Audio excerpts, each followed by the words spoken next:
wrong. No Matty Ice today. He goes into the Ring of Honor. Then just mails it in. And he's just like, I don't need these guys anymore. But we're going to talk quarterbacks nonetheless because quarterback play was back this weekend. I don't know if you guys heard or saw. And specifically back for this rookie class. If there was 1 week where they finally all put it together, Caleb Williams, Jayden Daniels puts it together every single week, and Bo Nix, the 3 starters from this first-round class, it was this one. All guys looked fantastic. They now, all 3 of those teams, the Commanders at 4-1, the Bears at 3-2, the Broncos at 3-2. If it ended today, all would be in playoff contention. That's wild. Wild. And I think not that surprising from a perspective of someone who watched this quarterback class and saw the talent that was in it. These guys were high-end prospects. Like everyone was saying, 6 quarterbacks, it's because of whatever, the quarterback-needy league, everyone needs one.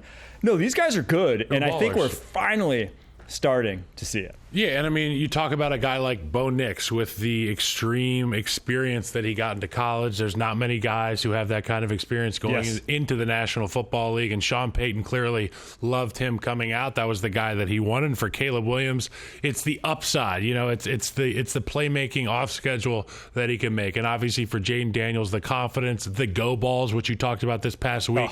He may be the best go ball thrower in the National Football League. Him and Cliff Kingsbury, so much fun. And for all these teams that when they got these quarterbacks with a plan for them to turn their programs around, it's happened. I mean, the Broncos are a winning team. The Commanders are in the driver's seat in the NFC East. The Chicago Bears have a quarterback, okay? This is a fun time for a lot of teams, and you have a lot of reasons to be excited. If you're a fan of football, if you're Rob Lowe wearing your NFL hat, there's a lot of good stuff going on in your league right now, Mike. Yeah, I think so. For Daniels and Nix, I think they're kind of separate, in my opinion, than the Caleb Williams conversation, just because they had Nix 1, Daniels 2, the most ever starts by quarterback in college football history, right? Like these guys had seen it all, been to multiple stops, multiple offenses. That's like the kind of pedigree that you can throw to the Wolves right away. Like they did all the developing they need to at the collegiate level to then start at the NFL level early on. But with Caleb Williams, that kind of wasn't the case. He had 1 OC his entire career in Lincoln Riley, or one guy really in charge of it, one offense, even if he did go from Oklahoma to USC. Started 2.5 years, but it wasn't necessarily sort of the developmental plan that you would subscribe to a guy that is going to be ready right away. So he's a guy that needs to make change. When you watch tape at USC, changes had to be made, improvements had to be made to his game, but you take him overall because he has these otherworldly traits. The ability to throw from any platform, to hit any window, to do things outside the pocket that few guys on planet Earth can do. Caleb has that, but he needed to improve the little things. And I think when you watch from week 1, week 2, when they were averaging under 100 yards per game those 2 weeks, to now what he did against the Carolina Panthers, which was objectively, outside of the very first throw that could have been a pick, that was high-level quarterback play. So that is the one to me where, if you're a Bears fan, I think people were a little hesitant. Weeks 1, 2, 3, they're like, Jayden Daniels looks good. Why doesn't Caleb look good? He's starting to look good. Yeah, you got to keep your eyes on your own plate, so to speak. That meal over there across the restaurant may look really tasty, but you just wait till we bring you this. But you can't go put your fork in it. No. They're going to get upset. No, absolutely. And for Bears fans, it's been so long since we've seen a team that is on schedule offensively, and the chains move time and time again, and there's different targets getting distribution. Cole Kmet has experienced a renaissance in this offense. He's been awesome. DJ Moore, his value is going through the roof. He had 102 tuds last game. And then obviously Keenan Allen getting back in the lineup for the Bears is big. The running game is coming along. We're seeing some personnel decisions from Shane Waldron, some scheme decisions, some changes in the low red short yardage areas. I feel like this team is finally taking shape, developing an identity. All the while, Matt Eberflus's defense has been awesome. We love to watch it, but it makes life that much easier for Caleb Williams when he doesn't have to go out there and play hero ball. Stay on schedule, take your checkdowns, avoid sacks, don't turn the football over, and you'll look back at the end of the fourth quarter and you'll be happy with what's on the scoreboard. That's what happened last week. Good teams beat the crap out of bad teams. They beat the hell out of the Panthers. And all I say for rookie quarterbacks through pretty much the entirety of their rookie year is, are they improving? As long as they're getting better, you're on the right track. As long as they are not nosediving and developing bad habits, you're fine. Like, you don't have to play like an MVP year one. It almost no one ever has. So like, you don't have to Jim do that. Brown.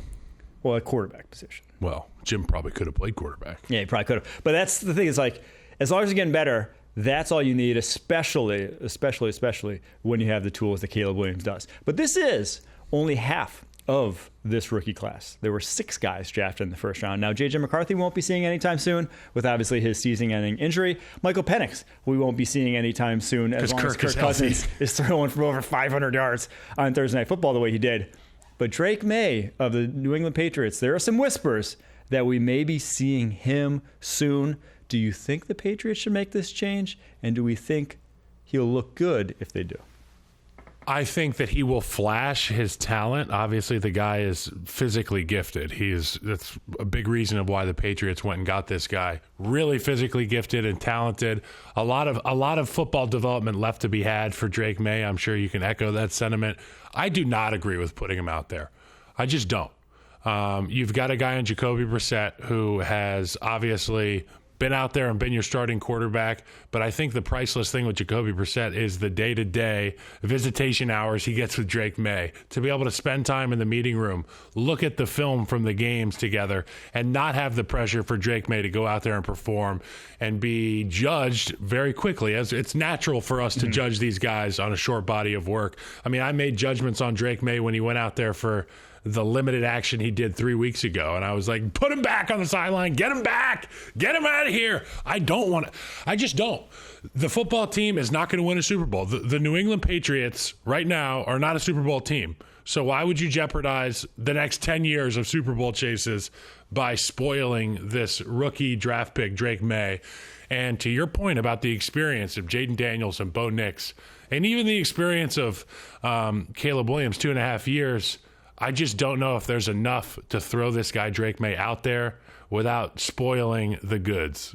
Yeah, to me, what you're seeing on the football field in New England the past 4 weeks, obviously, of them going 0-4, is why you made this decision in the first place. Yep. The fact that Jacoby Brissett isn't looking good is part and parcel of the reason why you're not throwing Drake Maye out there, right? It's not necessarily an indictment on Jacoby Brissett. It's an indictment on this roster and the turnover and the massive changes, the universe of changes that have gone on in New England. Yeah, so when Jacoby Brissett goes 18 of 34 for 160 yards and the offense can't move the ball against a Dolphins team that a lot of people have, it's not because Jacoby Brissett all of a sudden is a terrible quarterback. It's because this situation that he's in looks pretty awful. And also, he threw a good enough pass to score a touchdown and lead that comeback win. It was a touchdown. It should have been a touchdown. We can debate that. We discussed it on the earlier episode. If you want to hear the conversation earlier, you can find it on Spotify, YouTube, all that stuff. But I'll say this. If I'm not completely opposed to playing him as a rookie, year one, but I think the only time I'd feel comfortable